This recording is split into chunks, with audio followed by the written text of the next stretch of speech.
Welcome. My name is Deborah Garcia. Thank you very much for coming today.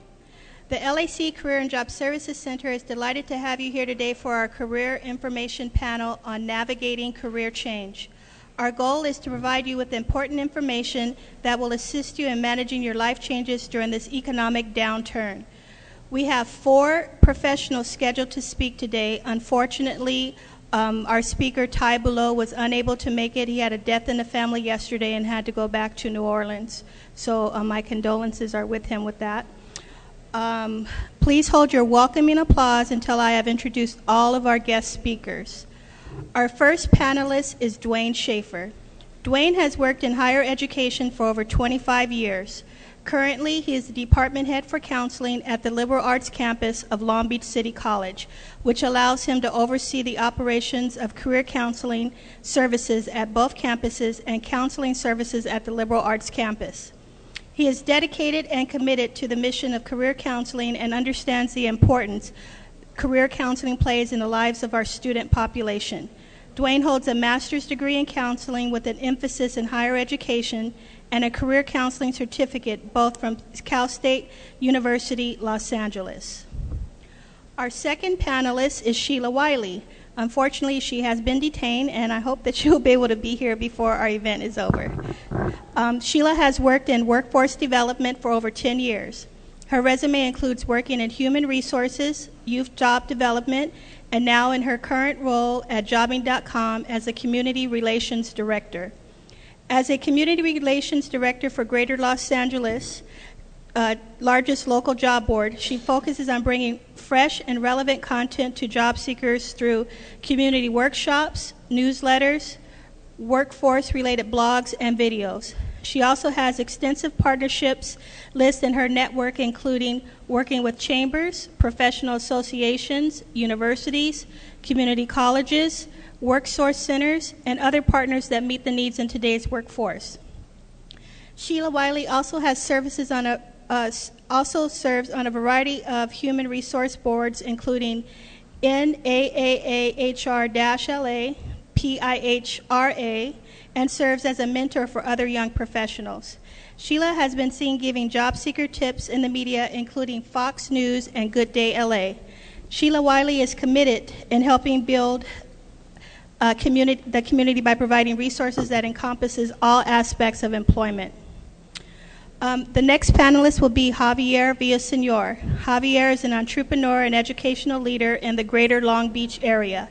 Mr. Villasenor is currently a faculty member at Long Beach City College. He presently serves as a counselor in the Counseling and Student Development Department, mainly focusing on career development. During his 8 years at Long Beach City College, he has served as a program coordinator for Title V, Hispanic Serving Institute grant, and was also elected to serve as department head in LAC Counseling for 2 terms. In 2004, Mr. Villasenor ventured into the family restaurant business. Along with his wife Dorian, they opened a Tacos Don Chente in the city of Long Beach. He was later appointed Vice President of Administrative Services for the TDC Corporation. His passion continues to be increased access and success in business and higher education for the underrepresented. Javier received his master's degree in education, counseling, and guidance from Point Loma Nazarene University. He received his Bachelor of Science in Public Administration, Public Policy, and Management from the University of Southern California. Our last panelist and keynote speaker is Dorothy Mitchell. Dorothy has worked as a counselor and professor for over 30 years at Long Beach City College, California State University Long Beach, and the University of Hawaii Manoa, with degrees in community and clinical psychology. Dorothy was born in Ogden, Utah, the 4th of 5 siblings during the height of the Great Depression. She has been married twice for a total of 52 years and has raised 4 daughters. Dorothy is an international speaker, published author, consultant trainer to the U.S. Navy, and has been named Woman of the Year by the Seroptimus of California and Colleague of the Year at Long Beach City College. Her current focus is that of a life coach to assist people with challenges, changes, and choices. Dorothy strives to give them guides, lessons, and strategies for creating a successful life, no matter their personal background. She believes that every person is the artist responsible for creating his or her own future. Our history is either a launching pad or an anchor. I thank each and every one of our guest speakers for participating in our event and sharing their expertise. Without them, this career panel would not be possible. Please join me in welcoming them today.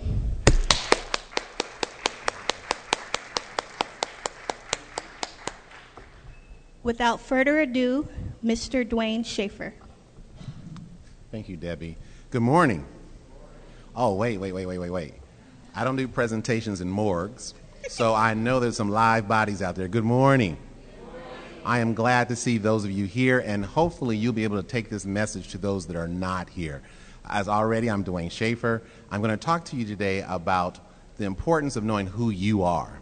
Now, when people ask you that question, oftentimes individuals can't answer that because it's like, well, I'm a female, or I'm a male, or I'm African American, or I'm Latino, whatever the case may be. But what makes you tick? What makes you thrive? And I think one of the things about the Career Center is that we have this tool that really assists you in getting to the core of that. Because once you know who you are and what attributes you bring to the table, then you can navigate this thing called life or this thing called a career somewhere or whatever the case may be. Because if you don't know that, I can tell you you should be a teacher, and you may be the most worst teacher ever on the face of this earth because that's not your thing called passion. You know, what is your passion? And the conversations I've had with students never really get to that. The tool that I'm referring to is called True Colors. I did put a website on the front of the podium, and that website has a free test if you'd like to take that. It's truecolorscareer.com. So if you like to go there, that would be excellent. The book that I showed before you, Follow Your True Colors to the Work You Love, is an excellent text, and I know we use this in our Counseling 48 class and in our Counseling 7 class, and I believe also in our Counseling 50. So this is an excellent test. When I taught 48 myself, this was the text that I used, and the students did not sell it back to the bookstore because they found it a great reference for them. The thing with True Colors, and what I like about it, is because it's very simple. Don't let simplicity fool you. You know, sometimes people think everything must be complex. Now, there is an assessment that many of us use called Myers-Briggs, MBTI. Myers-Briggs is a wonderful tool. However, it can bog people down because of the vocabulary that it uses. Very good tool used in corporate America today.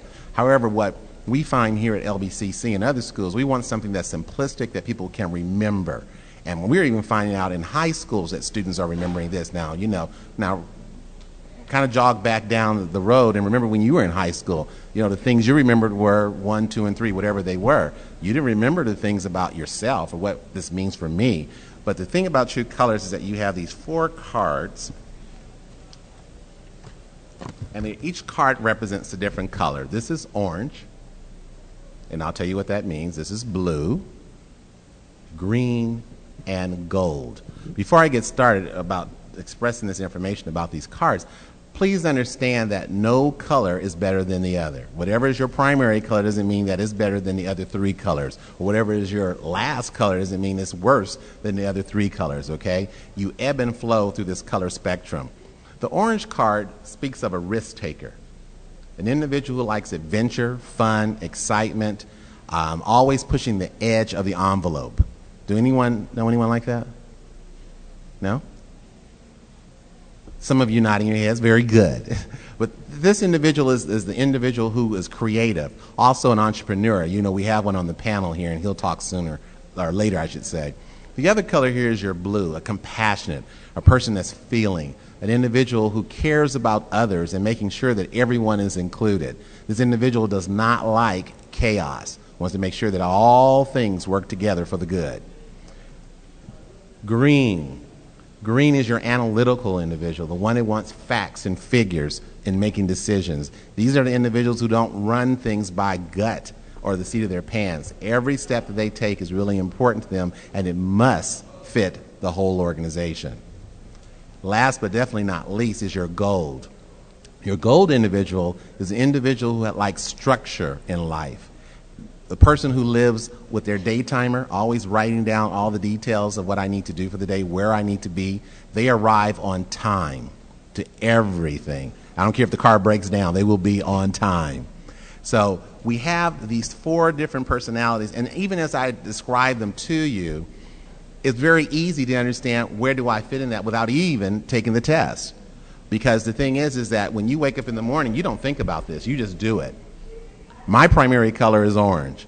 And I don't think about being orange any time of the day. What I have to think about, because it's my last color, is gold. As a department head and as also the president of the faculty union here at LBCC, I have to be at places, I have to do things, I have to respond in a timely manner. So keeping my calendar straight is very important for me to be successful in those capacities. But I'm here to tell you I don't think about it. But I have to work at it. Definitely have to work at it. My second color is blue, and one of the things I can tell you, when you find out your color spectrum, your second color is usually what is shown. My color of blue, most people see the compassionate side of me. Most people understand I care about them. I listen intently as a counselor. I want only the best for you.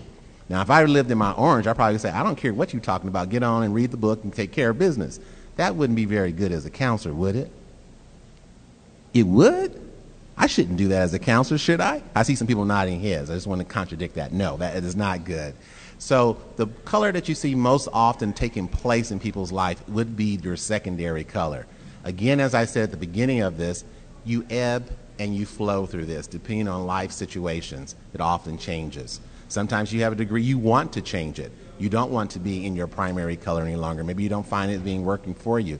However, though, you are what you are. As you know, at age 5, your personality is pretty much set.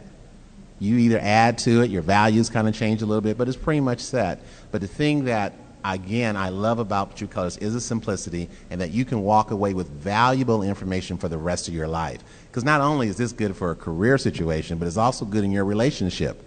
Relationship with significant other, relationship with your family, relationship with your teachers. Because if you know that your teacher understands facts and figures, you go up there emotionally in a blue role, you know that's not going to work for your instructor. Your instructor needs to understand the bottom line, the facts, Jack.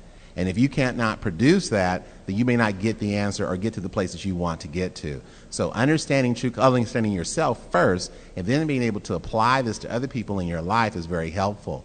One of the things that we've done with True Colors here on the campus is that YEP, Young Entrepreneurs Program, which is through our economic development program, they had all of those individuals who were interested in starting jobs, thinking creative, wanting to do something very entrepreneurial that obviously would result in some money coming to them, earning an income. They used this and really applied it to their organization and looked at what they bring to the table and what they also need brought to the table as creating a group of people to work with. And one of the things one of the students brought up, he went in and he wanted to do custom suiting. And something is near and dear to me. Many people who know me know I love fashion. But what he wanted to do was go overseas and have the suiting and the shirts and the slacks or whatever prepared there and then shipped back. He had a contact there. But he realized that one of his good buddies who was working with him, he found himself to be a green gold, and his buddy is an orange. And for his entire life, he never understood his buddy. But until he did True Colors, he had a most appreciative relationship with his friend, because now he understands who he is and why he does the things that he does. Because oftentimes when we don't understand someone, we either kind of say, well, I don't need to spend a lot of time with them, I don't have time to understand. But again, going back to what I started out with, when you know you, then you know what your strengths as well as your weaknesses are and what you do need in whatever organization or relationship that you're in. I strongly encourage you to check out the website. You can purchase the book. It's $20 online. It comes with these cards. There's a lot of great information inside this book, so I'm not going to sit here and try to explain it all because I know we all can read. But the other thing I want you to pick up on the back table is that starting on Thursday, November 19th, 2009, from 12:30 to 2:30, there will be True Color assessments offered. 2 counselors will be in there, if not 1, to go over your assessment results. I strongly encourage you to do this. I'm here to tell you that this 15 or 20-minute time that you may spend in this event is going to be well worth it for you. Well worth it for you. I encourage you to share this with your friends, your colleagues, your peers, and have them take this test, because as simple as it is, you will walk away with such valuable information about who you're going to have valuable information about. Thank you. This is like a, call and response for those who understand music. Yes, it's about you. So make sure you take full advantage of that. I will be around later for questions. And again, I am such a passion about this. Some of you may have taken Jim Ostak's class, or you may have taken Mrs. Habosh's class. They're both speech instructors, and they have True Colors in their course every semester because they realize the importance of this. Also, child development is utilizing True Colors. So we in Career want to colorize the entire college. That's from the top down, meaning the Board of Trustees, the Executive Committee, as well as our students and faculty, because it's really important to understand and be able to approach individuals because you understand what their colors are. With that, thank you. Thank you. Our next speaker is Sheila Wiley. If you can give her just a moment, she has a presentation available for you that she needs to set up over at the media equipment. Yeah, I'm going to speak, and then if you want the PowerPoint presentation, you can just send me the email, and then I'll send it to you. Oh, yes. It's so interesting. Thank you for inviting me. I was invited to talk about resume strategies for career changers. And what's kind of interesting about this is I've not done this in a while, not because it's not needed, but because of with the recession and things that are going on. Basically, my workshops were talking about how to deal with, layoffs and, transitioning from, one job, how to expand your use at a job. So I'm like, wow, okay, career changers, I get to see those now. So with the economy changing the way it is, this is a really great topic to talk about. So I'll just take a few minutes. And again, if you want a copy of the PowerPoint, I'll certainly be able to email it to you, and I'll have my email address at the end. But why do people want to do career change? I mean, that's kind of the first question that came to my mind when I put together this PowerPoint. And some of the ways that, some of the reasons why I feel that people are career changing, and I'll use kind of my personal experience because I did do a career change from working with the government into public sector. And some of the reasons why people change careers is, feeling stuck on a job. I mean, I don't know about you, but, you may be on a job and it's just like, the same thing every day. You pick up your coffee, you go to work, you go to lunch, you go home. It's like, okay. No room for growth. I mean, I can definitely use that as an experience. I was at my last job, and I was there for, am I still, okay. I was there at my last job, okay. I was there at my job for about 5 years, as loud as I am, you would think. But, and so I was just there. I loved what I did. It was an opportunity for me to help young people develop their resumes, getting internships and whatnot. But there was just no growth. It was just like I was just there. I was in a box, and Lord knows I don't like to be in boxes. And I said, well, this is just, what do I need to do? So I was one of those career changers. Burnt out on your daily duties. I mean, there are companies that have downsized, and you were the fortunate one to stay on the job. But here's the catch to that. Now you are tasked to do not only your job, but the 4 other people that were laid off. So here you are, doing your job along with the other jobs, and you're just kind of like feeling a little burned out. You're overqualified, or you've outgrown your job. I know I've been, you get your job description in the beginning, and you're like, oh, I could do this. This is awesome. And you go on, and the years go by, and you're like, okay, let's come on with something else. So you may have outgrown the job. You're bored at your job. I mean, true enough, we need our jobs. We need to pay our bills. But, there are times where you do get on Facebook and you do other things on your computer than your daily job. So that's a sign of you're getting a little bored. Not enough money. I always tell people when they're negotiating their salary, sometimes you want to make sure that you get to that salary that you want to get to, because when it goes to, getting your annual evaluations and, there's budget, changes, there may not be money to get an increase in your salary. And then the last 2 is feeling stressed, as well as life change. People have gotten married. That's where my name change come. I got married. I had to move on. It was like, now I'm going to get a house. I'm, need to take care of my family, and this is just not enough money for me. So those are some of the reasons why people do change. If, in fact, you do see that these fit in under your category, you have your own category, you want to have a pre-planning strategy. You know, I always tell people, don't go just quit your job. My goodness, what are you thinking? You want to have a strategy. You know, and that's where you want to say, okay, this is this epiphany time in my life where I have to decide if this is where I want to be or do I need to go. So if you create a career pre-planning strategy, you can kind of get to that point where your next steps are. And some of the ways you can do that is do your find out. One of the things I know I did was this first one was internal transfer. You know, I looked at the job. I really liked where I was at. But it was like, okay, well, maybe I can just transfer to another department that I was qualified for and see how that works. So I put in, applying for some of the other jobs, and later found out my boss liked what I did and was not going to let me transfer out. So it's like, okay, here I am, a fork in the road. Either I stay in, wing it, or, it's all about me at that point. So that was one of the things that I know I will encourage people. If you like your job, but there's somewhere, this campus here, it's an awesome campus. I'm sure there's a lot of areas where, if you worked here, you could transfer out. Or if you're going from, one area, I know I met Dwayne originally at Cal State Dominguez Hills. He was the one that pushed me out of there. So I thank you for that.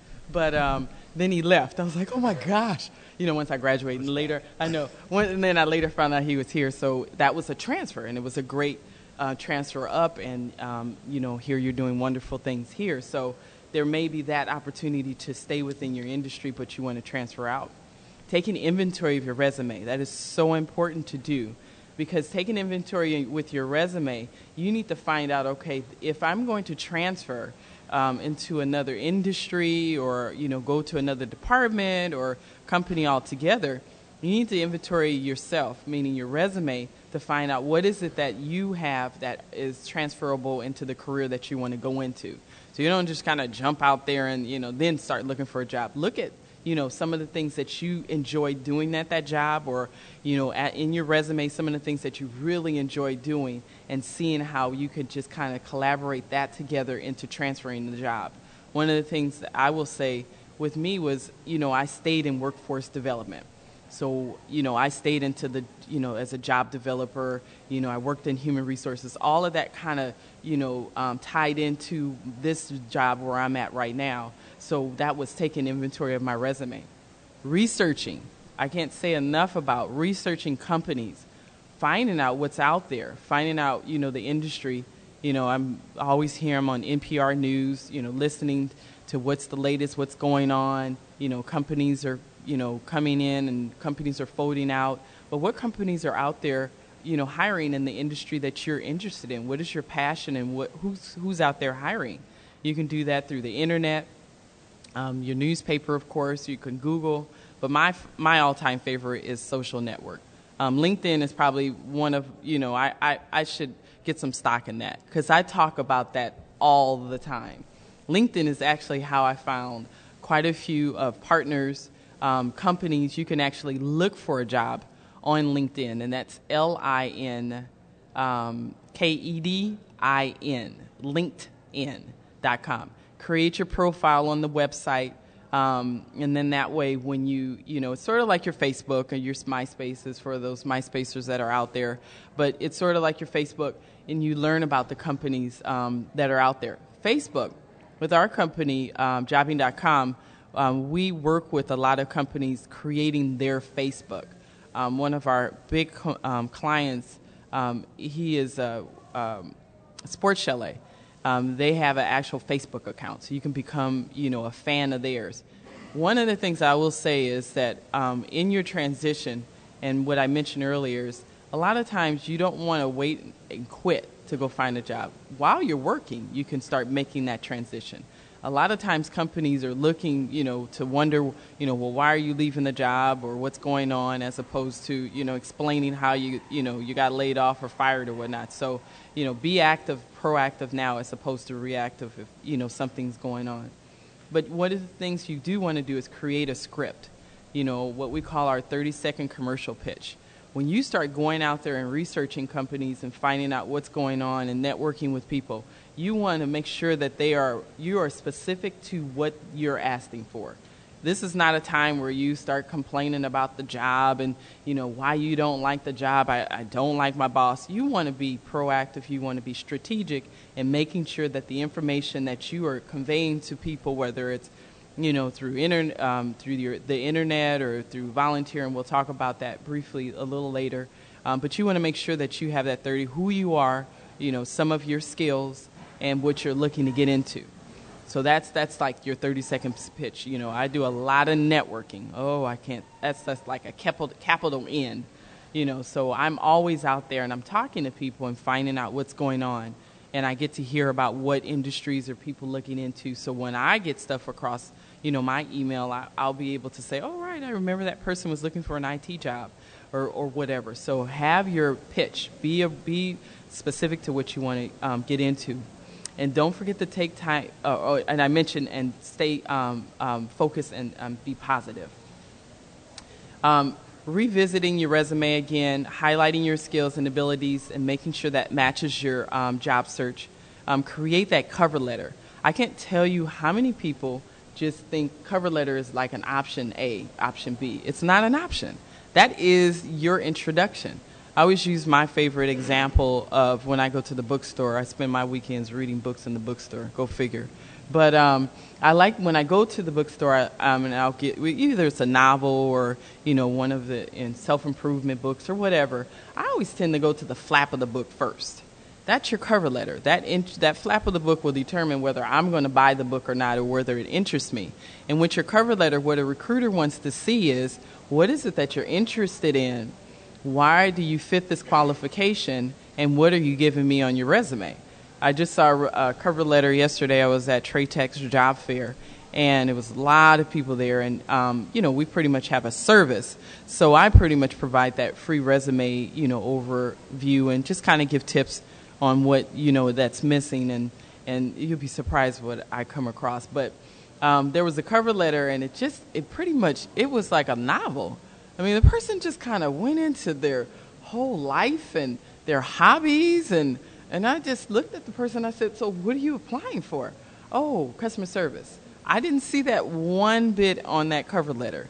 Your cover letter does that. Your cover letter introduces who you are to the recruiter, what is it that you're applying for, why you fit the qualifications, your second paragraph. Your third paragraph closes it out. 3 paragraphs. I don't need a novel.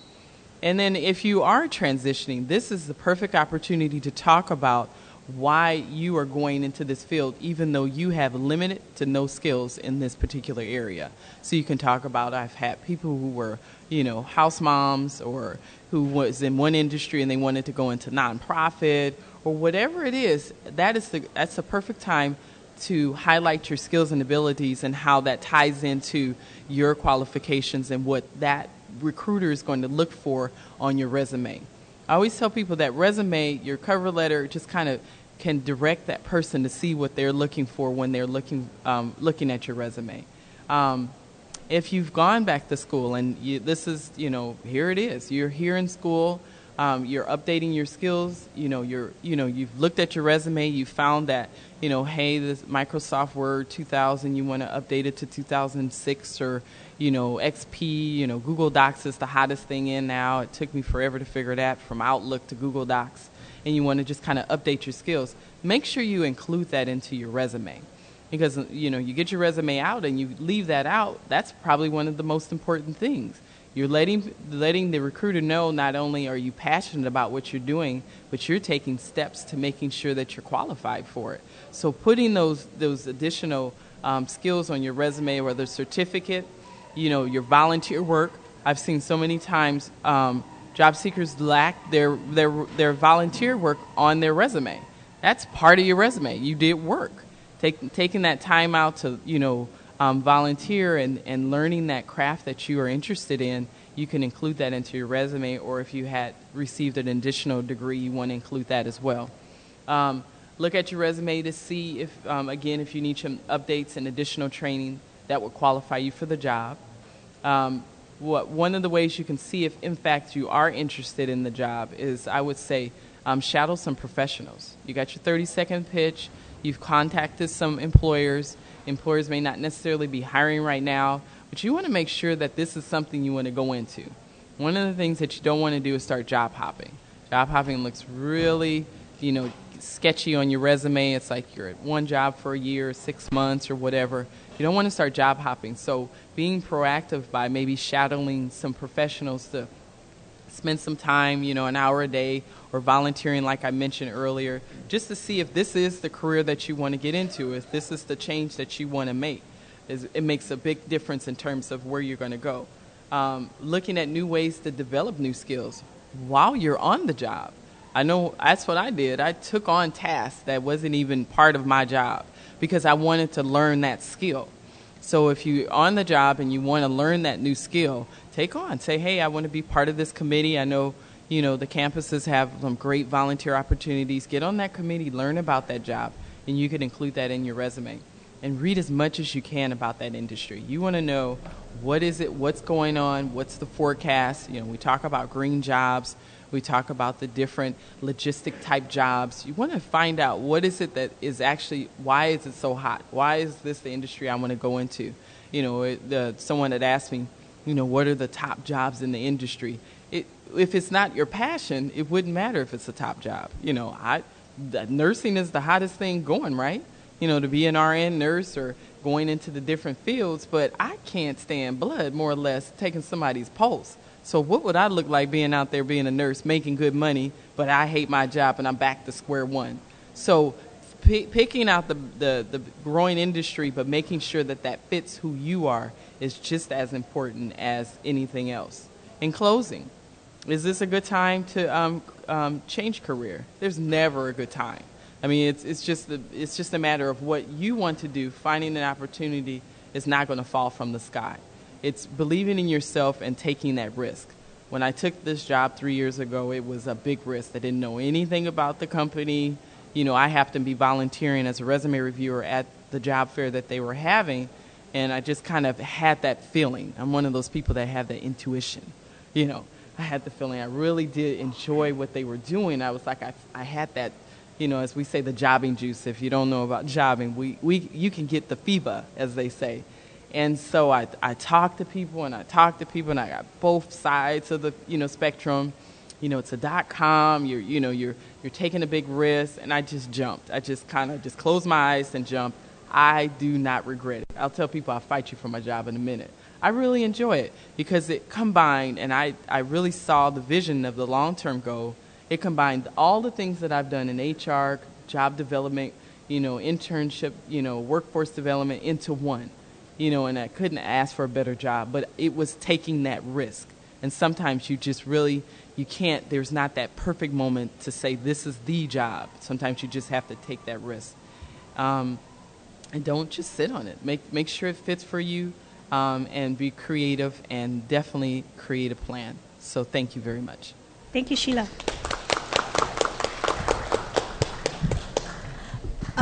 For the people that came late on our program, our next speaker would have been Ty Boulot.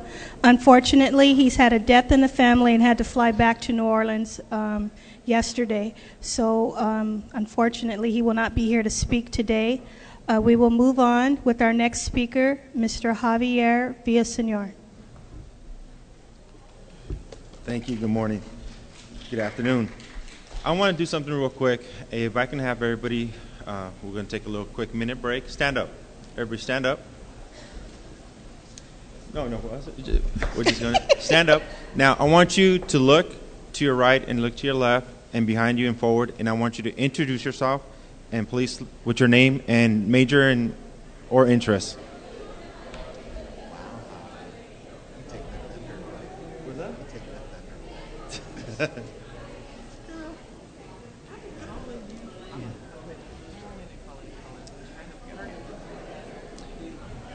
Once you're done, go ahead and have a seat.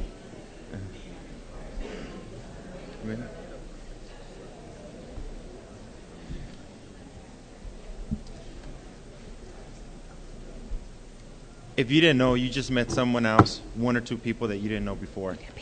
And the most important thing that you're getting out of this is now you may share something, or you may now know something about someone else. And that's important of networking.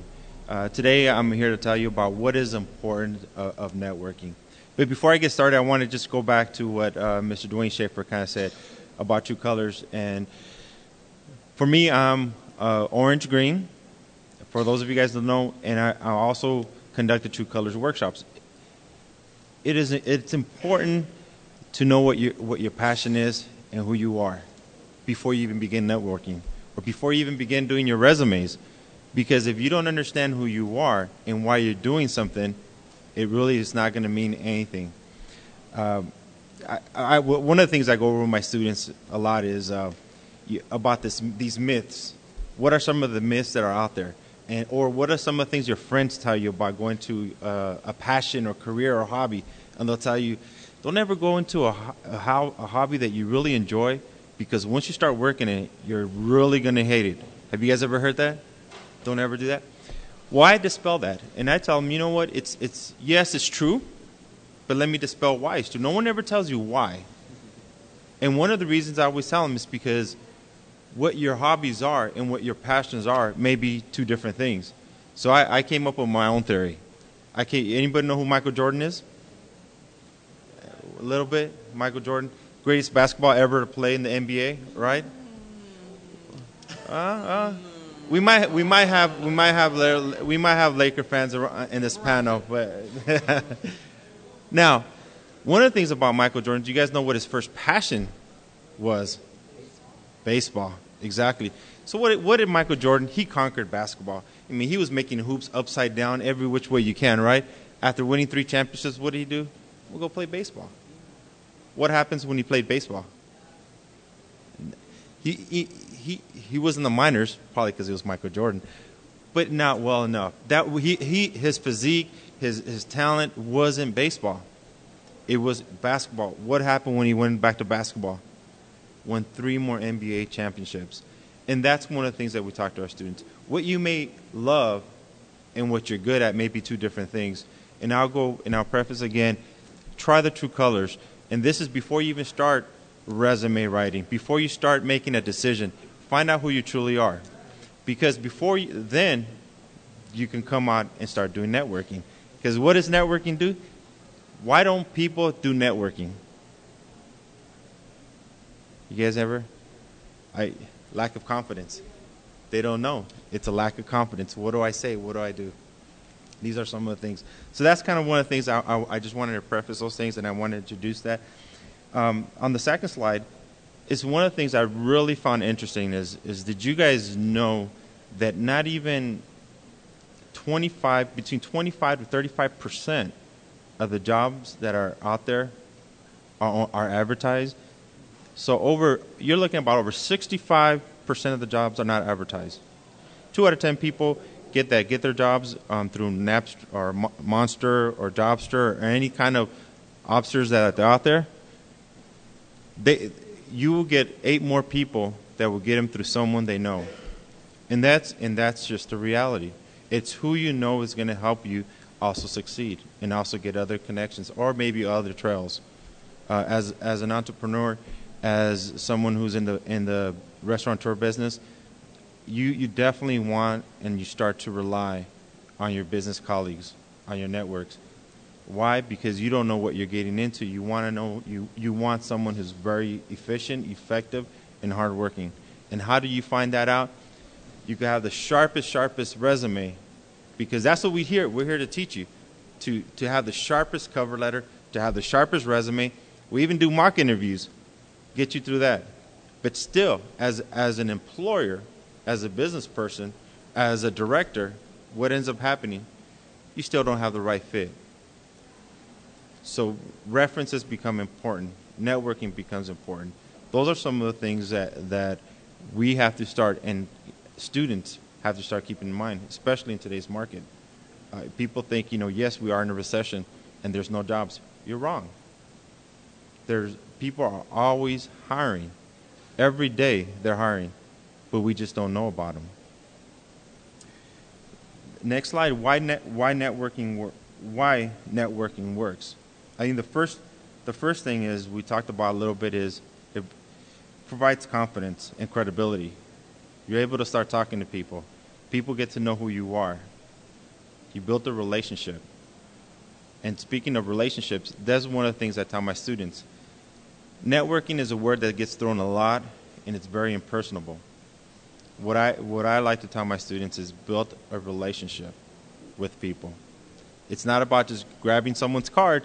It's about connecting with someone, letting them know who you are and what you're doing, and reciprocate that relationship.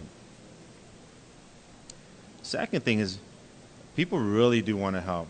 Believe it or not, you have CEOs, directors, especially students, young students. You're coming out here, you're going out to the real world now, you're thinking, no one is interested in helping me out, or how do I do it? People really care and really are looking into the next generation. How do we help out this next generation? We've gone through Generation X, Generation Y. What are they going to do? People are retiring. People want to pass down their legacy. I'm sitting here, I'm taking Dorothy's notes after this. Let me just, right, Dorothy? Yeah. Become self-perpetuating. You want to ask questions. Find out what you can get from an employer. Questions like, who can you recommend I talk to next? That becomes very important. If you wait and listen, if they really feel that you're genuine about your interests, they're going to refer you to one or two of the other networks or people that they know that can help you out. And it's never about getting a job or asking for a job, but it's really giving yourself out there. And also, next slide, please. It's about gaining valuable information. Ms. Sheila Wiley was talking about find out more information about your industry. This is a great opportunity to get information about your industry and about who's hiring, when, how. Very important. But lastly, it leaves a lasting impression. It becomes personable now. People remember who you are when you make an impression. One of the things I've seen during my career counseling here the last couple of weeks is I've seen very, very talented students, strong resumes, but they've never gone out there and networked. And I'm blowing back. I'm just thinking, I wish I had that position. I'll make a position for you. But I'm just telling the same thing. If I'm thinking that, imagine someone in the industry what they would say. That's the importance of getting yourself out there. So it's important that you make an effort to go out there. Ms. Wiley talked about a couple of network sites that you can go. There's two sites that she did mention that I also view, and one of them being on the next slide is Facebook. Many students are now getting into Facebook. A couple years, 2 years ago, many of our students here at Long Beach City College weren't even using Facebook. And this was the trend at the four-year universities. Every student, before it became public, it was an EDU. Every university student had a Facebook. They were connected. Now that it's public, it continues to grow. Employers, you just heard it, they continue to utilize these kind of internet networks to get people together. It's available too. The next slide, we talked about LinkedIn. She mentioned LinkedIn. You could find out who's a director, who's an employer, who's hiring. You can find out as much information as you can through these sites. And the main purpose of these sites is to introduce themselves to you and vice versa. So you can introduce yourself to them. So these are two sites. And these what I've had is I have a half-sheet page with these links as well. So you'll have this information with you. For my students here at Long Beach City College, what do I also recommend? Well, join a professional school organization. We have so many special interest clubs.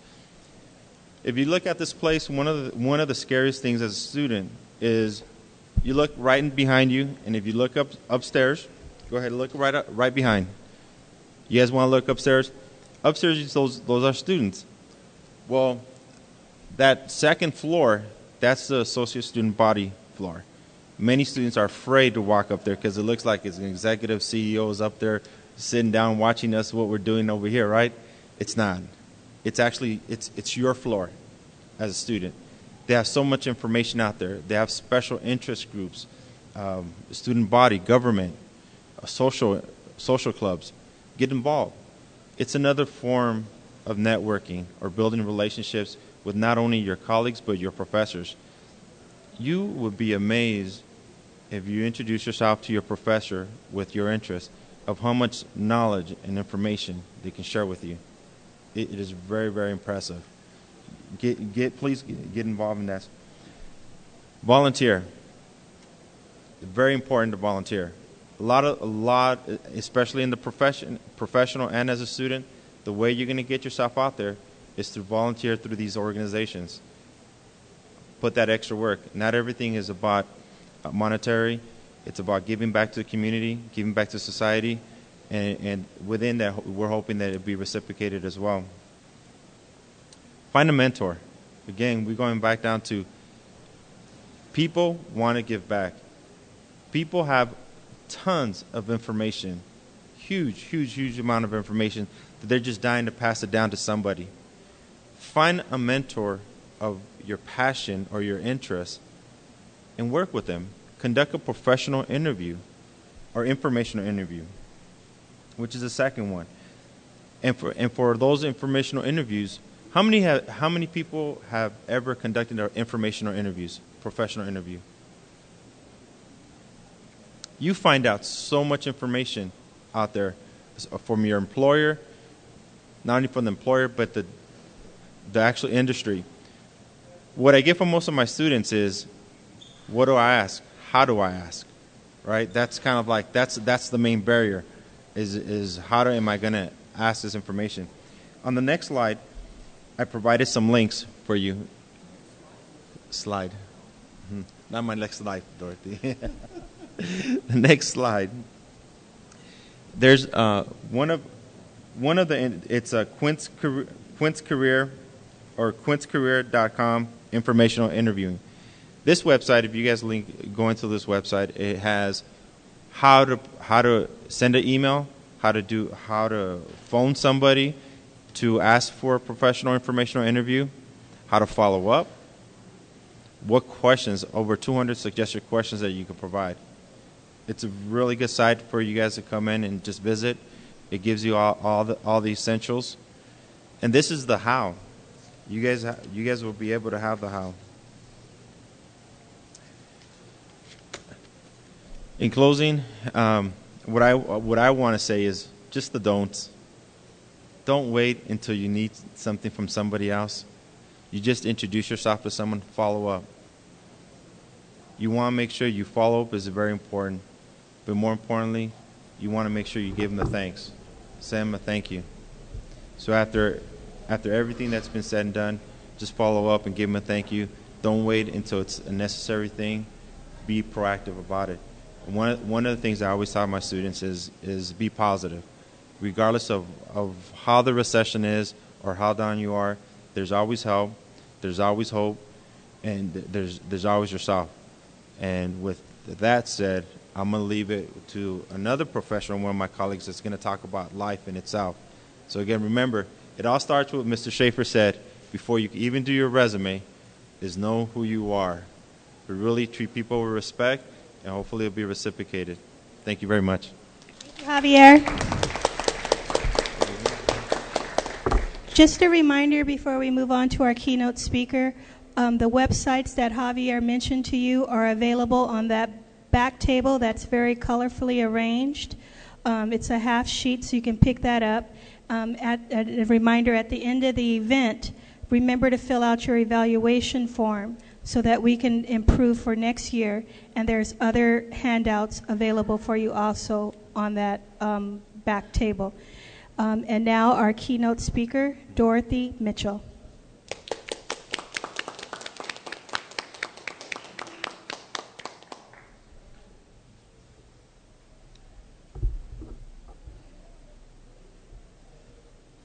Thank you very much, and I want to thank my colleagues for their introduction. I have a few comments to make about their things that they said, and then I'll leave them to rest. One of them is, Dwayne said something about finding about who you really are, and one of the assessments that you can take is called this True Colors. But the fact of the matter is, it takes a lifetime to find out who you really are. The person that I was at 15 and 25 and 35 and 45 and 55 and 65 and 75 is not the same person. There's like a rebirth of that person on every different kind of level. So who you are now is not who you're going to end up being. It's as simple as that. The difficulty that we have, the difficulty I experienced when I was counseling here, is that students would come into my office as a career counselor and ask me, and I would say to them, why are you here? And they would say, the counselor told me that I didn't know what my major was, and so I had to come over here and get a major. Well, first and foremost, if you're a student here at Long Beach City College, you don't have a major. I don't know why in the world they keep feeding you that misnomer, because it's not true. You have an area of concentration. Your whole goal at the community college is to work on figuring out who you are, what you want to be, what direction you want to go in, and you certainly don't know it when you're 18 or 19 or 22. And the very few that do have kind of known it since they were 2. I've always wanted to be a whatever. But most of us are struggling to find out who we are as human beings. So you don't have a major here. You have an area of concentration on. What do you want to concentrate on here to decide if you want it to be a major? That's one thing.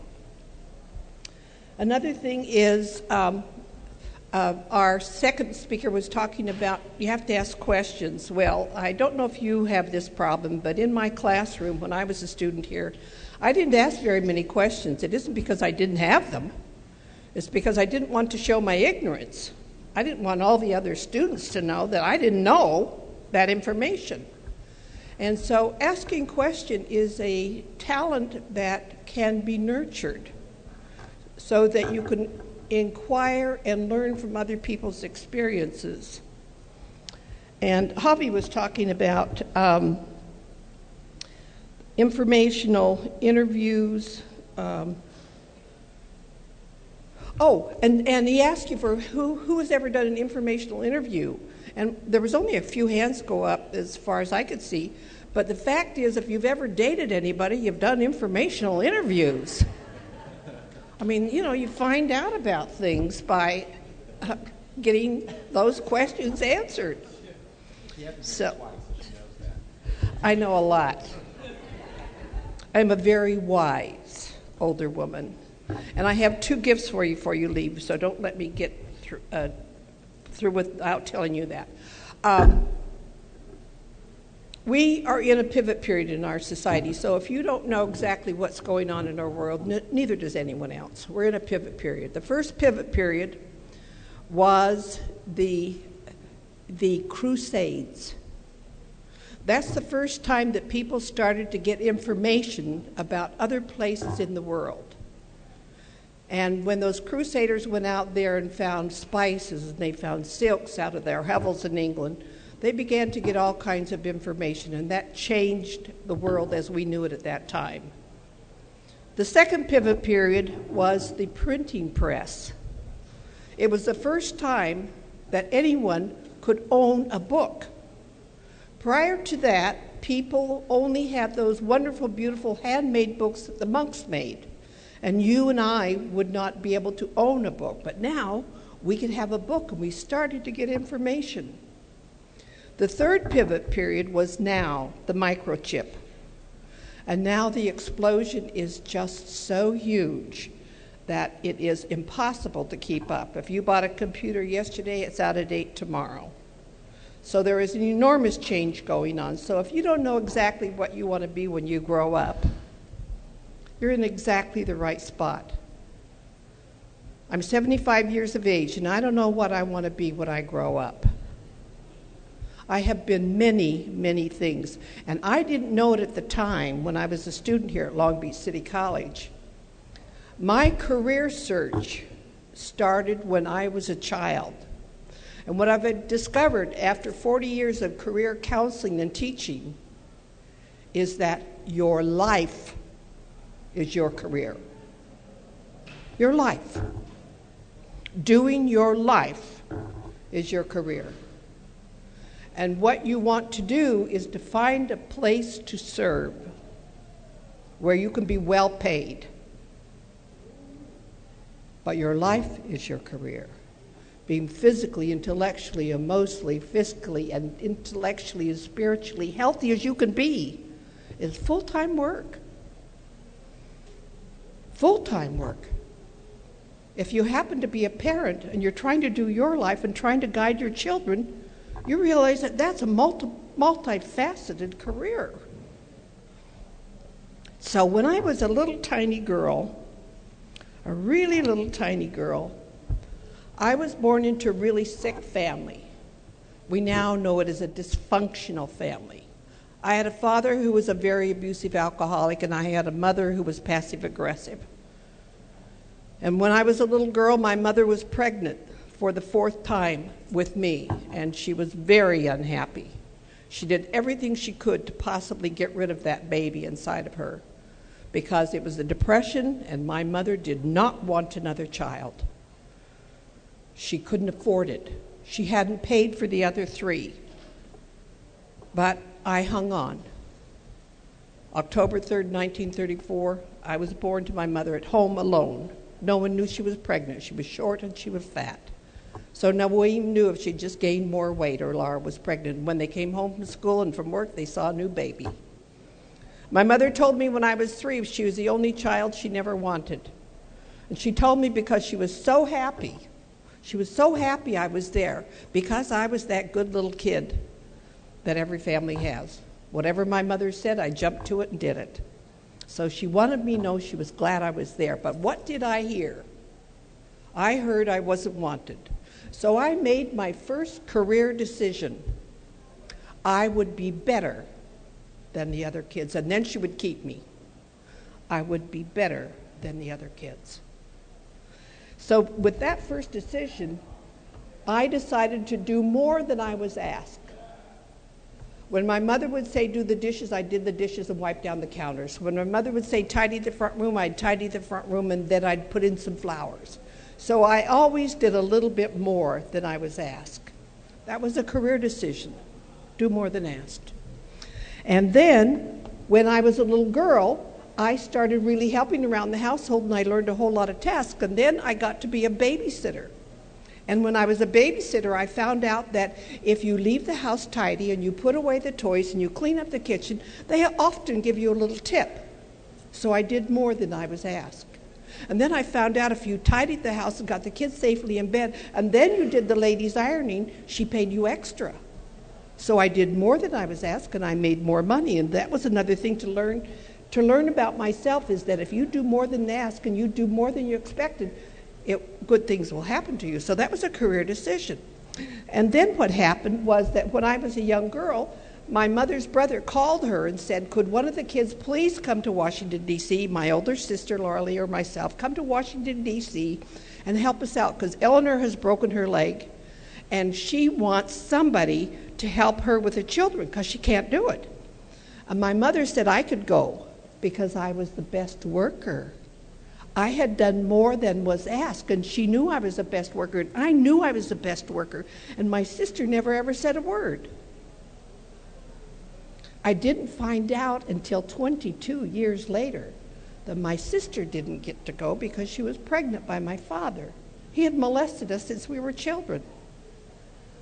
But I didn't find that out till later. I got to go to Washington, D.C., and I totally had my life changed because I went to a real home with a kind man who loved his wife and loved his children, never beat his wife, never beat his children, which my father had always done.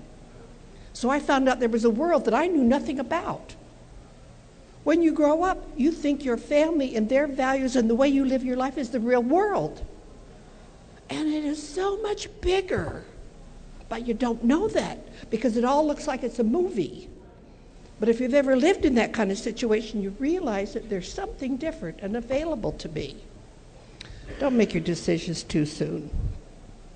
When I went to Washington, D.C., I got that job going to Washington, D.C. because I'd had preparation and then I had an opportunity. And when I went there, my uncle took one look at me. I got off the train, went all by myself, Never had been on a train before, went across the country, changed trains in Chicago, got into Washington, D.C. My uncle found me, and there I was, 5'2", about 230 pounds. I looked like the Pillsbury boy, you know, the little round ball. My husband took, at that moment, to make a decision that he would be my coach. And so what he did was every morning when he got up, he got me up, and we had to work out together. And then every day before he left for work, he would leave glasses of water on the counter and a few snacks on the counter, and I was to eat that counter and chase those kids. And that's what I did Monday through Friday. And when he got home from work, we worked out together again. And then we sat down as a family and ate dinner, and all of a sudden I realized this is what families do. We had a napkin, my very own napkin. In my home, where I came from, we didn't have a napkin. We didn't sit down together. If you grabbed some food in the kitchen, there was something there that maybe you liked. You looked at it, you spit on it, so no one would steal it. And the family had nothing that was like a family. And here I was with a family, and I saw the way the family could be. And I had a whole new opportunity to learn.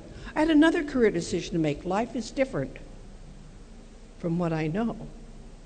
And then my uncle, every weekend, he would stay home with the children, and he would send me with a clipboard out to everything beautiful in our nation's capital. And in the clipboard, I had to answer the questions before I could come home that day. One of the questions would be like, how many stairs are there from the street to the top of the Supreme Court building? And I would run up those stairs and count them. And then it would say, how do you get from the Washington Memorial to the Lincoln Memorial? And I'd find those two memorials, and I would make a little map. Then he would say, where is the two-headed snake in the Smithsonian? Well, if you've ever been to the Smithsonian, it is an entire world of its own. And you can go there every day and never see the whole thing. So I ran over the Smithsonian. What does it say on the plaque of the FBI building? I'd find the FBI building and I'd write it down. So I had a chance to see a world that I knew nothing about. That opportunity broadened my horizons, but the main thing about that was that also I was running. I was eating less. Guess what happened? That 230-pound little girl shrunk down to 140 in 3 months. And I was this new woman. But what they did not see at my home when I went home is that the inside had changed. I now had dreams. So I learned another thing about a career. You have to broaden your horizons. You have to look at a world you know nothing about and test it out. So when you're going to school here, those of you who are going to school, get a part-time job. Volunteer somebody so you can see the inside of the job. Because everything looks good on the outside. Anything that makes more money than you looks good. But on the inside, you want to find out what it's like. If you have an opportunity here to become a teacher aide, you can find out what it's like to be a teacher, because you'll be going into the teacher's lounge. You'll be working after school. You'll get to see what it's really like. If you have the dreams of being in the medical field, go and volunteer and be one of those teen guys that go into the center and they work out and they do things for the nurses, and they carry flowers and they carry books, and you will find out what nursing is all about. So test the waters. When I finally got home, my sister left. She got married. Now here I was home alone with a father who was abusive, with a mother who wasn't available, and she was leaving, and what was I going to do now? Well, I looked around and I looked around. I didn't think about running away from home because my brother had done that 4 times and they always brought him back. The police brought him back, so I didn't do that. I didn't have the skills to go out and get a job because I wasn't college material. I didn't even know how to type. So I looked around and I found this tall, 6'3" basketball player who was an airman at Hill Air Force Base. Tall was good. And then he bought me a coat for my birthday. The first coat I'd ever had of my own, not out of a Goodwill box, not that Granny had passed down, but my coat. I thought, oh my God, he's rich. And then he took me out to dinner to a restaurant that had a tablecloth and napkins. And I thought, oh my God, he's got class. Okay, he's tall, he's rich, he has class. And his home is in California. For those 4 reasons, at 16, I married my husband. to get the hell out of Utah and my abusive home. So when we got married, I finished high school, thank God, and I said to him, I want a real job. I don't want babysitting. I don't want housework. I don't want ironing. I want a real job. So I looked at the paper. The paper's a good place, right? Looked in the paper, and it said they were hiring trainees at Wonder Bread in Ogden, Utah. Trainees means they'll train you, okay? So I went into Ogden, Utah. I went to the Wonder Bread, and they hired me. And I became a snowball dipper. You know those cupcakes with the marshmallow and the whip and the coconut? Well, they're made by hand. A big barrel of cookies are coming down towards you, and you have a big bowl of marshmallow in front of you, and you're dipping in it, and you're flipping off these round things with your thumb. I can flip off now like anybody. I can do that. And that was a trainable skill. That is a commodity you can sell. If you have skills, you can sell it. So I got my next job, which was a tomato core for Hunt's tomatoes. You're standing in front of a spinning knife, you put the tomato on the knife and it whips it out, and then you put it back on the table for people to steam and peel. So I did this all day long, and I didn't miss. I've got my thumbs. Okay, so now I had experience. I had job skills. My husband got out of the Air Force. We came to Long Beach, California, because this was his home, and he was coming to Long Beach City College because he is a basketball and baseball star. And he was coming to Long Beach City College. So he came to college, and I started looking for a job. Now, I didn't know that there was a fish factory at Terminal Island, or I would have gone there, because I had factory skills, right? But I read in the newspaper, and thank God I had that skill. My number one skill is I can read. Oh, I can read.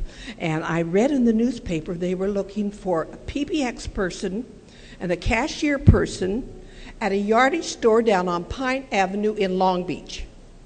And I read to myself and I thought, cashiering, PBX, how hard can that be? So I went to the store and I said, I can do that. I did that on my last job. And they didn't ask me for a resume. They didn't ask me for a demonstration of skills. They didn't ask for any references. They were probably desperate, and they hired me. First day on the job, I go in there and I said, the cash register I had at the last job wasn't quite like this one. So they taught me how to do it. And I said, the PBX board I had at my last job wasn't quite like this one. So they taught me how to do it. And then I had on-the-job training.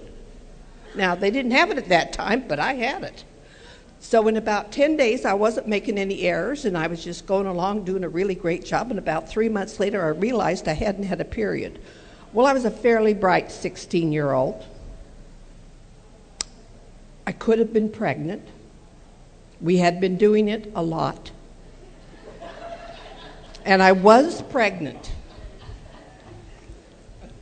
And in those days, you could not work out in the public if you showed.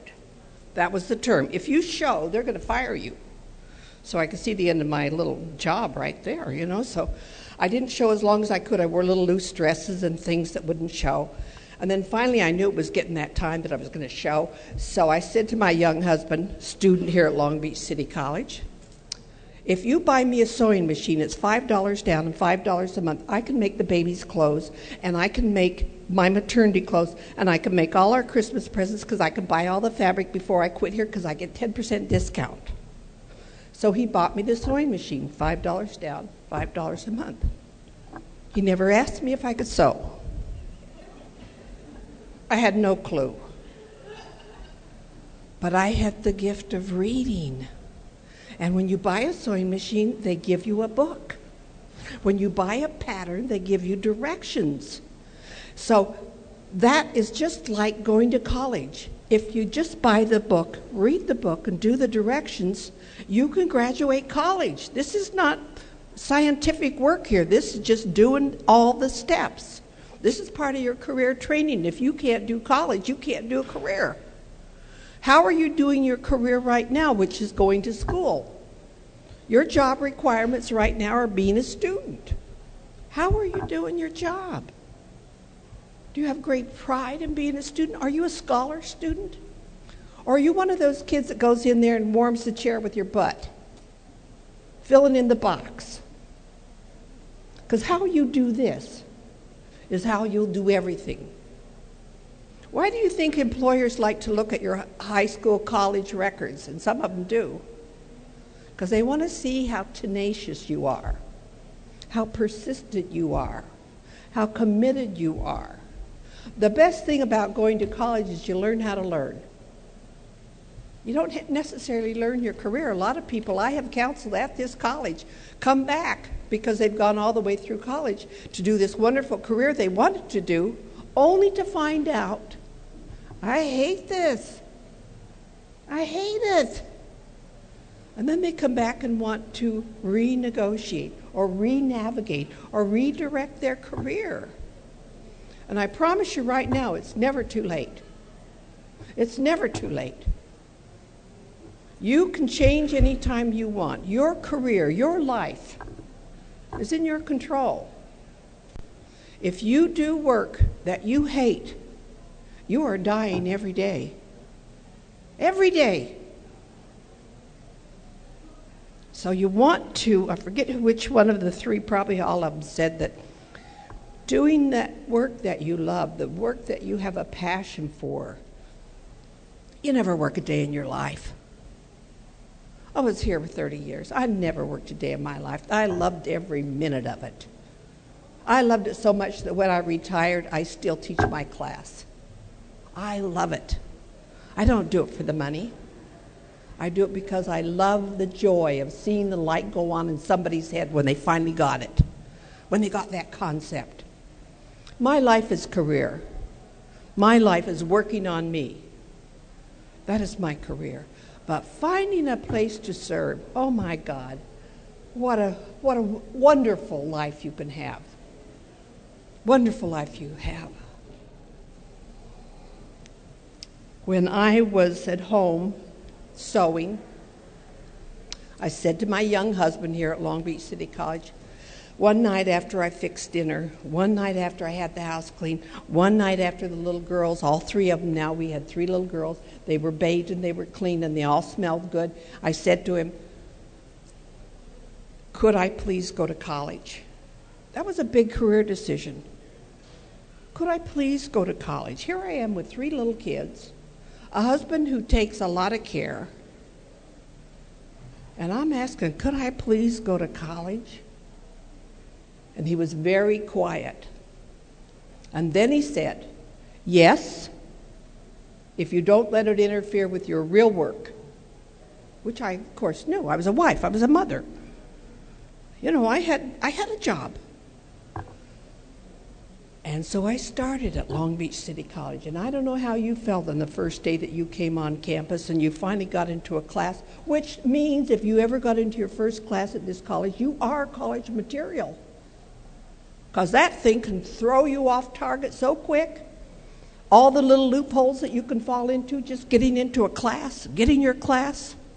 Okay, so you're sitting in your class. I sat in my class, English 1. And I loved it. I loved the joy of learning. I knew my career was my life at that moment. I knew that learning was something I had to do till the day I died. I feast on learning every single day of my life. I study, I read. It wasn't just getting a degree. That's just a piece of paper. I never went to one single graduation because that wasn't important. What was important is I learned. What a wonderful thing to be able to learn. So,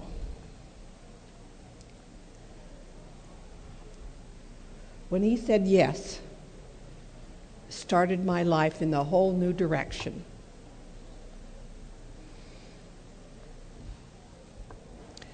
I found out that you can't be a perfect wife and a perfect mother and a perfect human being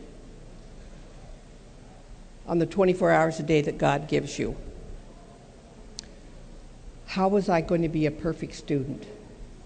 because, you know, I only had that one word, perfect. So I started setting my clock 15 minutes early until my body was used to that. And then I set it 15 minutes early until my body was used to that. And then I set it 15 minutes early till my body was used to that. Till I was getting up every single day at 4 a.m. And I would study between 4 and 7. At 7 o'clock, I would put my books away. I would wake up my husband. He would go and get in the shower. When I was up studying at 4 o'clock, my house was cold, so I had the oven on in the kitchen where I studied. But you can't just have the oven on because that's costly, so I would always bake something, some kind of bread or something for the day, bake something. And so when I got my husband up, he would take a shower. I'd take his towel. I'd put it in the warm oven. And when the shower went off, I'd deliver him his hot towel. Then I'd lay out his clothes, and I'd make his lunch, and he'd go to work. And then during the day, if the 3 little girls went down at the same time, I could get another chapter in. And so I studied 3 hours every day, every morning. Can you imagine what it does to your scores, your GPA, if you studied 3 hours solid every single day? Even the dimwit that I am could be an A student, because you study 3 hours a day, and then maybe an extra hour. Well, I loved it. Then when he came home from work, he came home late because he was a basketball coach at Lakewood High School, and he would sit down in the green leather chair. I would take his dinner out of the oven, put it to him on the tray. He would sit down there, put his feet up on the hassock. I would take off his shoes and socks, and I'd put oil on his feet, and I would give him a foot massage. And I did that for 18 years, because that's how long it took me to go to college. But I was going to be 18 years older anyway. And every single step along the way, I learned that my life is my career. Now, what I want to do is find something I'm passionate about that will pay me very well. Because I figured out as a young woman, if I'm going to leave my home and go to work, which I needed to, he was a school teacher, we didn't make much money. But if I was going to leave my home and go to work, I was not going to make $6.50 an hour at J.C. Penney's. I was not going to go work at McDonald's. I was going to do work that was a profession. And if you want a profession, what do you have to do? You got to have the papers. You got to go to school. You got to have some kind of skill, ability, or some kind of thing that give you credentials so that you can work out in the world to get the kind of pay that you want to get. Because at the end of 8 hours, you're tired. Whether you're doing work at your desk or whether you're lifting stones with your back, you're tired. So I'd rather be tired at $50 an hour than $6.50 an hour. I have more choices, right? I'm not a stupid person. Figured that out. And all the time I was going to school, I had these 3 little kids. Now I had 4 little kids.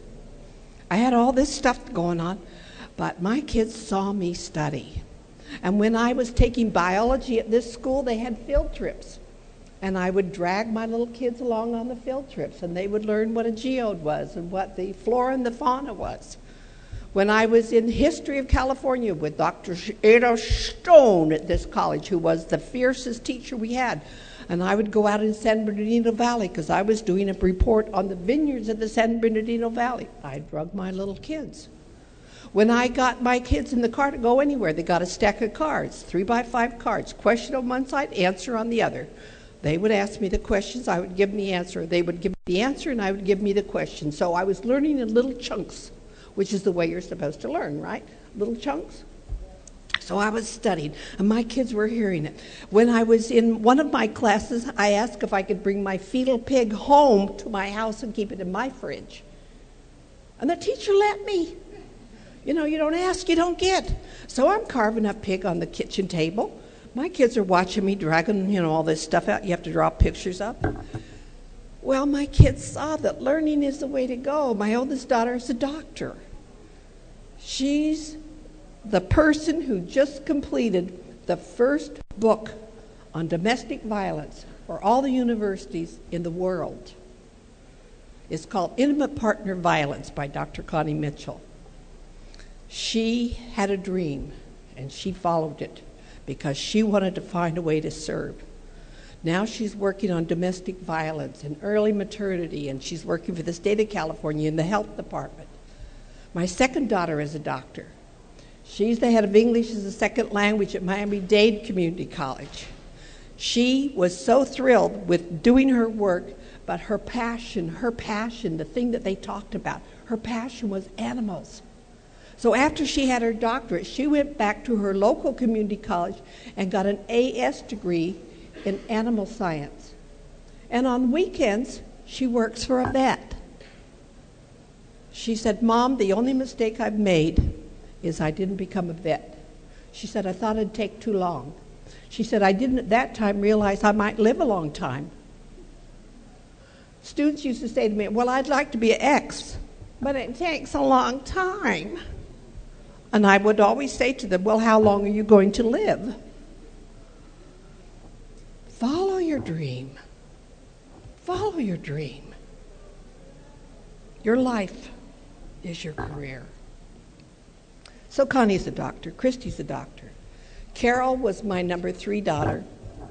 She was an American Airlines flight attendant for 15 years and 15 days. And she was crushed to death by a boy, little 12-year-old boy on his grandfather's jet ski. When she was at this community college, she went to see a counselor, and he totally overwhelmed her, and she said, "I can't do all that." So she went to another community college and became a psych tech. While she was in the psych tech program, she looked around the room and she saw all these older women taking psych tech. And she came home and she said, "Mom, I could be a psych tech when I'm old and ugly." But she said, "I'm young and beautiful. I think I'll be a flight attendant." So she was for American. And when she was killed, it was probably the most impactful experience of my life. Don't know if you've ever had a child killed or die, but you're never prepared for death, even when you know it's imminent. But this was a shock. And I didn't think I could ever recover. But my life is my career. And as I lay in grief, I said to my husband, this is my second husband, I said, "Brian, when will this pain be over?" He's a Top Gun naval pilot, and he's seen a lot of death. And he said, "Never, Dorothy." He said, "That's not the question. The question is, do you have the courage to do what's necessary to live the rest of your life?" And that's the question I place to each one of you. Do you have the courage to go for the career of your passion, of your dreams, that work that you love? Because you've already got that career. That's your life. Doing your work that you love is your service that you can give back. Your career is you. My fourth daughter was born blind, and I was really pissed off at God for that when I said, "Why me, God?" And God said, "Why not? You got 3 kids, you got a good husband, you got a good life. You'll teach her a lot, and she'll teach you more." And of course she has. Carrie is a very, very interesting person. She said, "I don't want to go to Long Beach City College, Mom, because I only want to learn one campus." So she started at Cal State Long Beach. She got her degree in industrial psychology, and she married a guy she met in high school. He's currently a captain in the Navy. And he was going to go to the language school in Monterey. And they said, "If there's any room, your wives can go to language school also." And there was room. So Carrie went to the school in Monterey and learned Japanese. She's fluent in Japanese.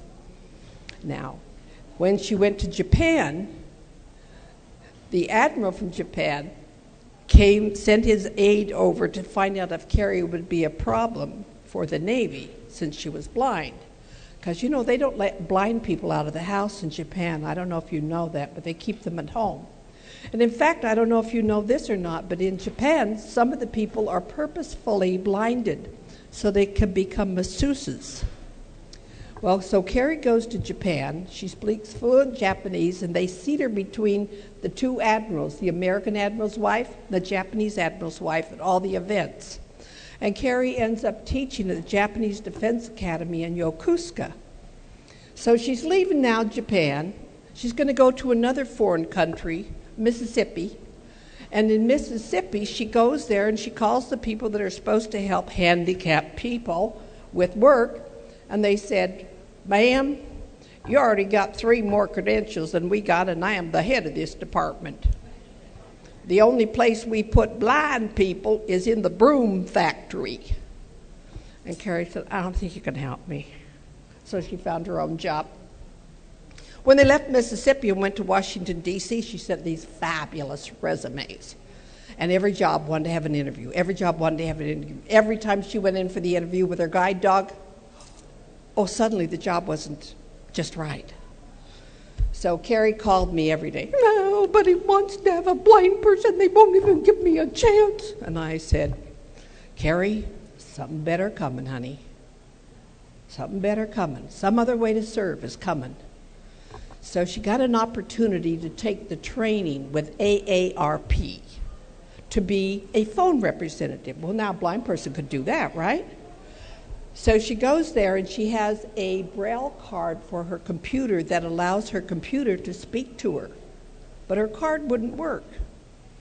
So the next week she did the test the first week and aced it. The next week the company from the card came down to help her. And her card still didn't work. So her company said, "I don't know what we're going to do." Carrie said, "Well, I guess I can't have the job." But she aced the second test. They said, "We got to figure this out." They come back the next week and they said, "There's a gadget that goes in front of your computer that gives you all the Braille cells. And you'll be able to do all the work you need to do because it will tell you what's on the screen. And it's only $27,000. So if you buy that, you can have the job."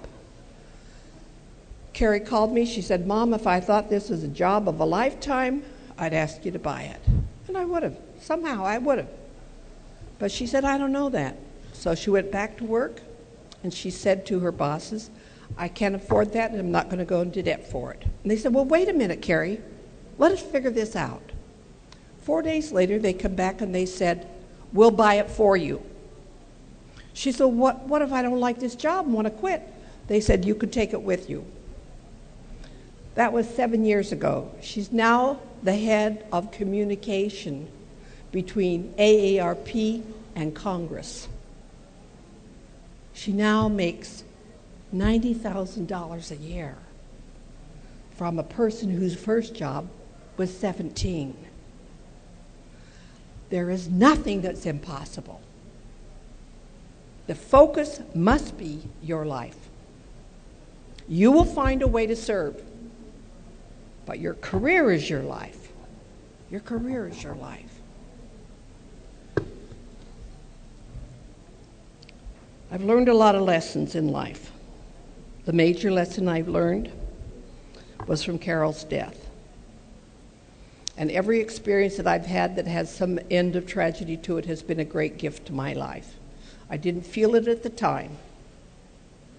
But everything is a gift, and you just need to figure out what you're going to learn from it. In Carol's death, I learned one: forgive everyone of everything, including yourself, immediately if possible. No one's perfect. Number 2, look for what's right about every person, place, and thing, including yourself, and let the rest go. And number 3, nurture yourself every day. Every day.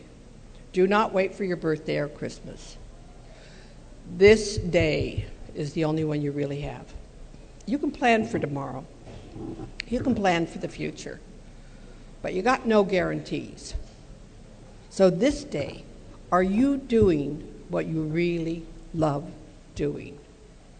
Are you living your life, your career, with passion?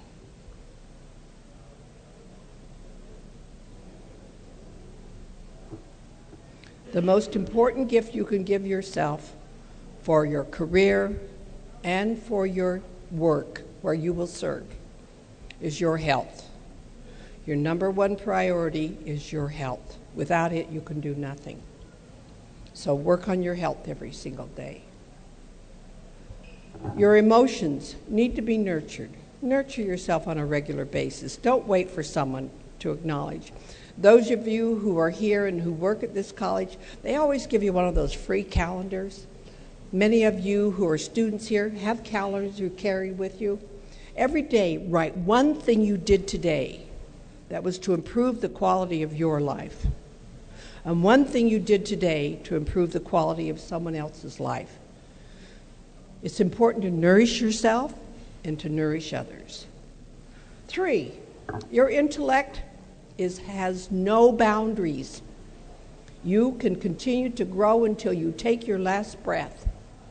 Study something every single year that is difficult for you to comprehend. Those brain cells are just like the muscle in your arm. If you don't exercise them, you won't have them. Learn something that challenges you. Number 4, be fiscally responsible. There's so much junk out there in the world they want you to buy and pay payments on. Is it something you really need, or is it something you just want? And are you willing to go into hock for it? My husband said to me, Dorothy, we don't pay interest. We earn it. No credit card debt. They just want to sell you more of the same stuff. And you know, they haven't quit making stuff. Have you noticed that? They keep making more stuff. You think you've got all the stuff you want, but they make more stuff. And finally, your spirit. Your spirit is your career. How you treat yourself, how you have a relationship with whatever universal spirit that works with you. Your God, your eternal Father, whoever it is or whatever it is that gives you the passion to admire the beauty of a flower and the growth of the grass and the opportunity to learn and grow and go to school. We are so blessed. You are responsible for your career. And trust me, the job, the ability to serve others will always be there. You will find it, but find it with joy. One of the things I'm leaving you is this little card.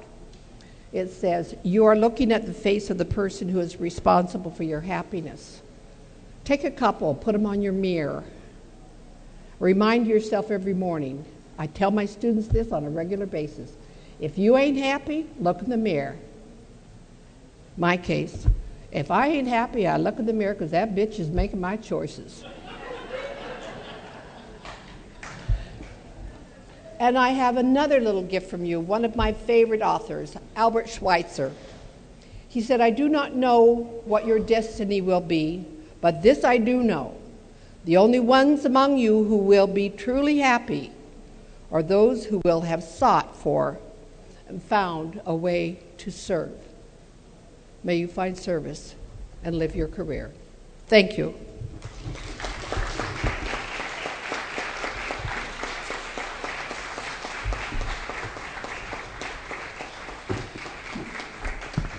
Thank you very much, Dorothy. Let's give a round of applause for all of our panelists.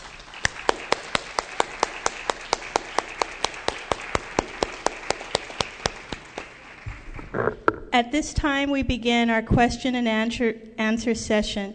If you have a question for our panelists, please line up here on the ramp, and you'll have the opportunity to ask your questions.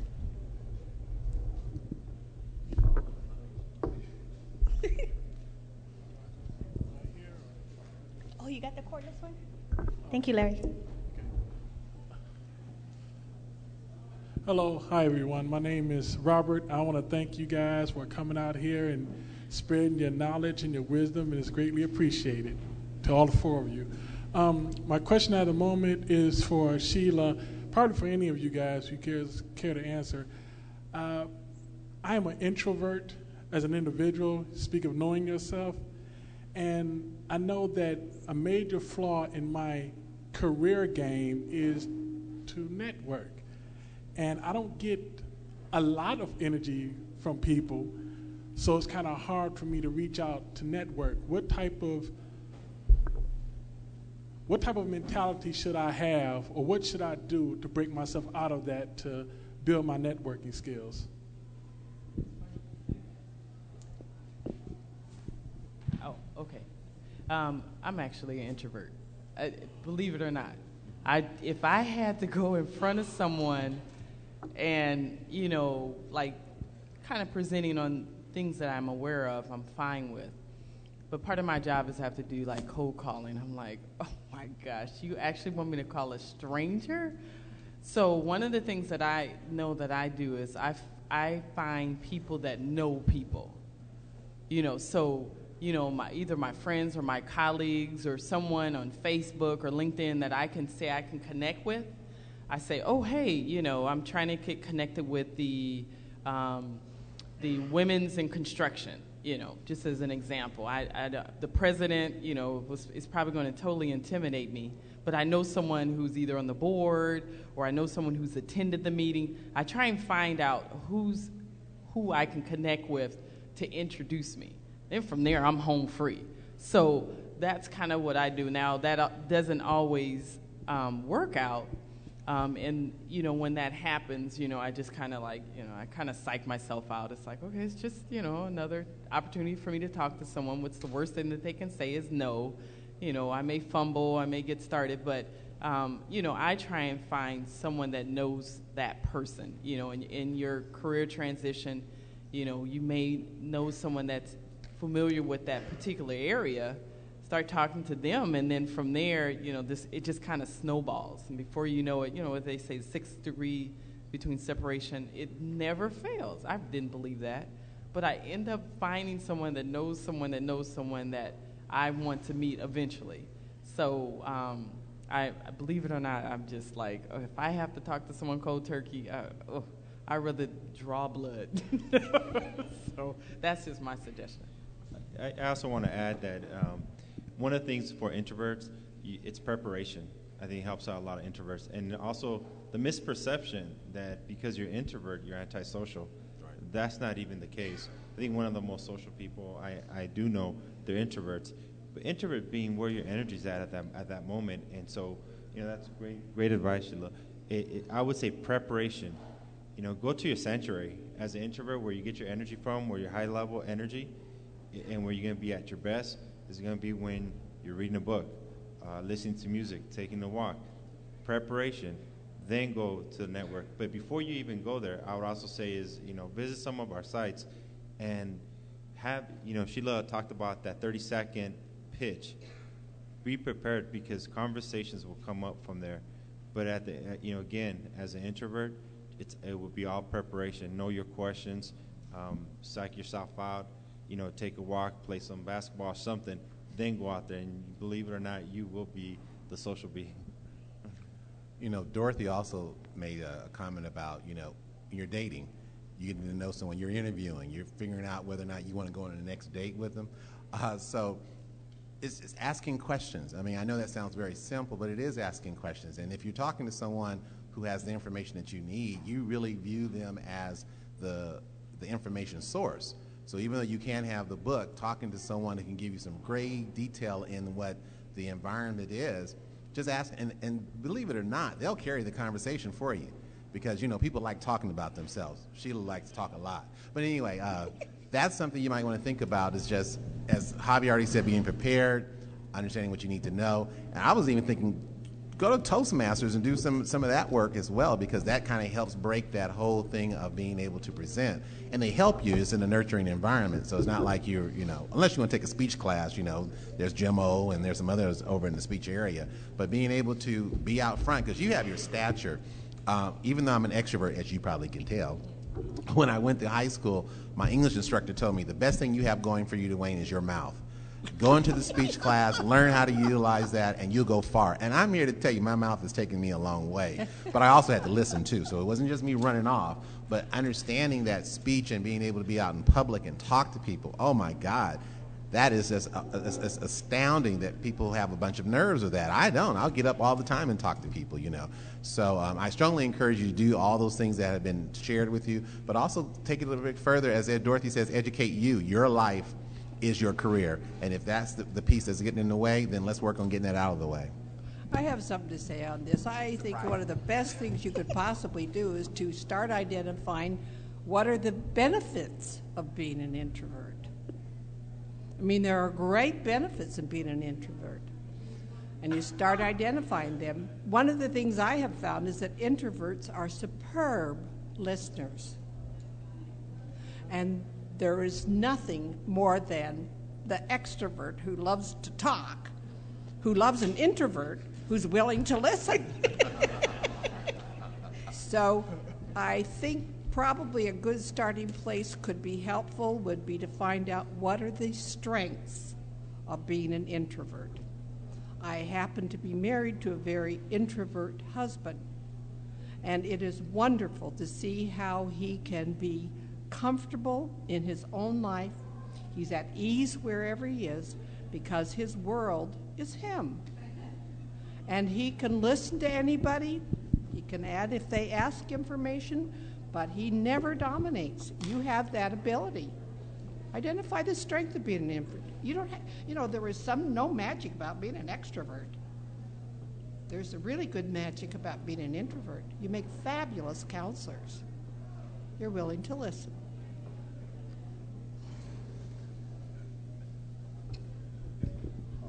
We have another person for the questions. Good afternoon. My name is Elle, and I presume that I'm in the minority. I'm probably the only person that has been followed for the past 12 years. Wherever I go, I'm followed 24/7, and the people that are following me slander me. And so I'm in the process now of suing them. And so consequently, the last 7 years, I have been too afraid to come out in public, let alone to get a job.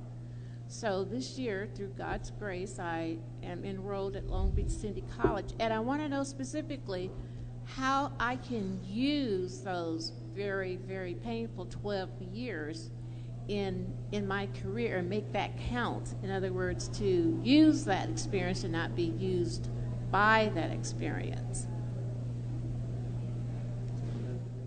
I have no clue because I couldn't understand what she was saying. What's the question? I didn't understand the question. I'm sorry.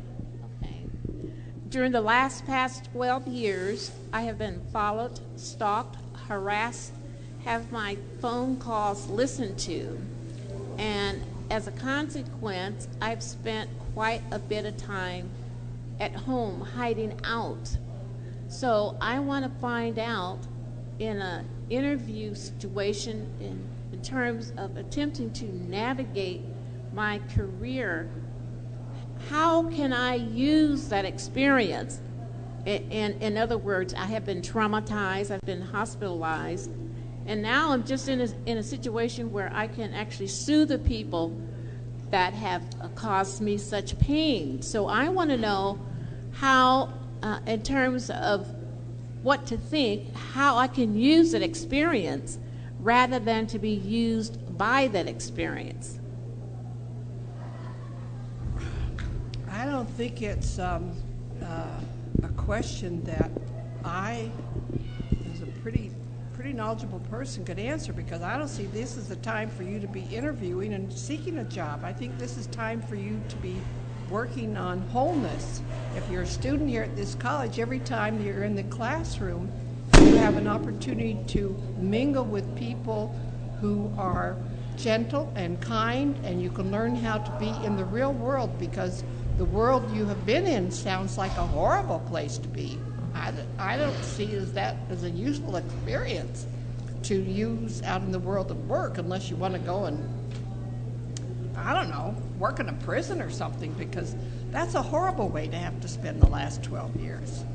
Sounds to me like it'd be a really good time to do some healthy healing, to know that the world is not made up of cruelty. If I can kind of add on you're saying, I think I heard you mention how can you use that as part of your interview. That's not something you want to probably bring to the table, when you start going into a career. Like you mentioned, learning and moving forward from it. Career-wise, I'm not sure. Again, it goes into what your passion is. But moving forward, I think like you mentioned, would probably be something you could continue to grow at and develop, just your inner self and learning the strengths from that, and just developing yourself as a person and moving forward from that. I think also it depends on the career you're going to go into.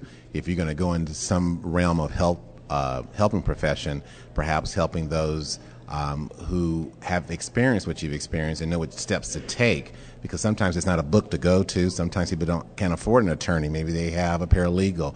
So it all has its place, and that's the thing you want to find is what is that place and where do you feel comfortable? Because everyone doesn't feel comfortable disclosing what they've gone through, but maybe can put together a process for others. Something to think about. Thank you. Is there someone else with a question? I have a question. After you've gone through putting your profile up on LinkedIn, and is it a good idea to put reference of your LinkedIn on your cover letter and your resume? Because, like I've gotten references finally now on there from employers and a past employer. So is it good to present that in your cover letter, just put it in your resume, or both, or what? Well, it's with your cover letter, you're just basically, just kind of introducing who you are, your experiences that qualify you, and then you're closing out, letting them know that you have your resume as part two. It's kind of a catch-22 because I've talked to recruiters, and that question kind of came about with a job seeker: should I put my LinkedIn link on my cover letter, or should I not?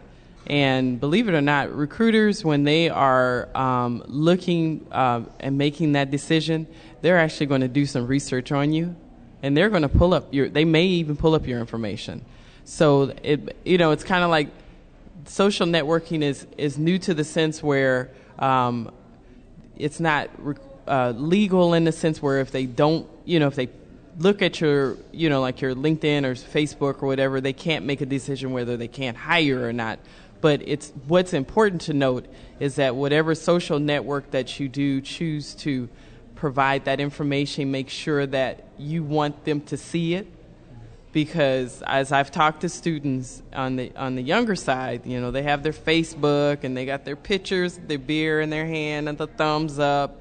That can actually hinder you from getting a job because they're doing as much information. They want you to be a fit.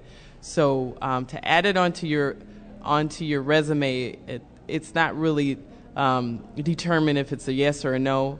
But what is true is that recruiters do look at some of your social. They'll type in your name and they can find out information about who you are, and from there they can kind of look at stuff. But that's not going to determine whether they're going to hire or not. It's just something that they will look at. So whether you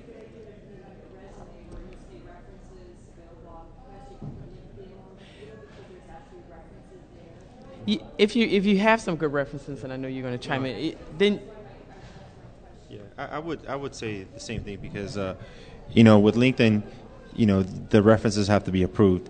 But what I would have to say, just on my personal experiences being in committees and hiring committees, really just make sure the best advice that I can give is that whatever reference you choose, because it is a double-edged sword, is make sure that those references are good, because people add references for whatever reason, stature or maybe look good, and when you contact those references, they come out negative. So for you, it's a double-edged sword. It could be a positive because people get there. At the same time, you're already putting a barrier there or a red flag or any kind of flag, for someone to do some additional research. So, I wouldn't recommend it personally, especially if you're going through the process. Wait until it comes up. We're not there yet. As Sheila's saying, it's something new for social networking, and there have been a lot of cases where people do get upset because they don't get that interview because of the social networking avenues that they have. I'd like to add just a little piece, and that is my experience is don't offer what they don't ask. Typically just saying references available on request. If they want them, they will ask. And just like Javi said, make sure that the references that you give are really going to be good references, because sometimes they say one thing to you and sometimes on the phone they will say something entirely different to the person who's doing the investigating. But in any interview, don't offer what they don't ask, unless it's something to really shine on your light on you. Thank you. We have about 4 minutes left, so I have time for one more question. Appreciate this. Also, my question is, I haven't been in school in over 35 years, and I'm used to just, if it's leaking, tighten up the bolt.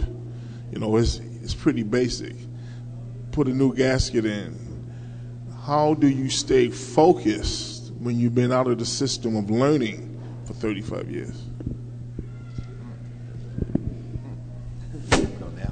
Dorothy will take that. Oh, yeah, right. Sure, I'll do that one. How I stay focused is I put blinders on my space. If I am going to be a student, then I set a time aside and a place aside where I know that I can totally be there. When I was a very early student, I would read a little bit and fall asleep because it was too much information. I was just on overload. Then I got myself a dictionary and thesaurus, and I began a system where every word I did not know, I looked up, I put it in the margin of my book so that I would have one more word, so that by the time I was finished with a paragraph, I might have 4 or 5 new words, because my vocabulary was extremely limited on my early attempts to college. But that habit remains with me today. I never pass a word up. I look it up. I'm really thrilled now that Google works so nicely, because I can just put it on Google and find out immediately. But it became like a little light that turned on and kept me focused back on what I was trying to achieve and what I was trying to do. There's a lot of things, Alan, that will take you down a different road. Are you really, truly wanting to be a student? Then you can be a student. Set up an environment, stay focused on that moment, and give yourself little triggers that will bring you back to that moment. If I could. I'm going to jump in front of you. The other thing is reward yourself for the work that you do. Because you can't be a student all the time, but Dorothy is right. Tune out all those things that you don't need, and if you give yourself an hour, 2 hour, whatever it's going to be, then afterwards, if I do this for 2 hours, I can do, you fill in the blank of what is your reward. I mean, we've all been in grad school up here on this panel, and I'm here to tell you, there are some classes that you take, you like, why? But you got to get that class to get that piece of paper, as Dorothy talked about earlier. So you do what you need to do by all means necessary, but you got to reward yourself when you do this work that is working for your life. Sorry. Just the setting short-term and long-term goals, making sure that you plan, because going through school, each semester I would make sure that I'm on point, talking to my counselor, making sure everything is okay. But when those, the long-term goals it's like someone told me with an end in mind. Congratulations, first off. I meant to mention that. I mean, for you to come back after so many years, that's commendable.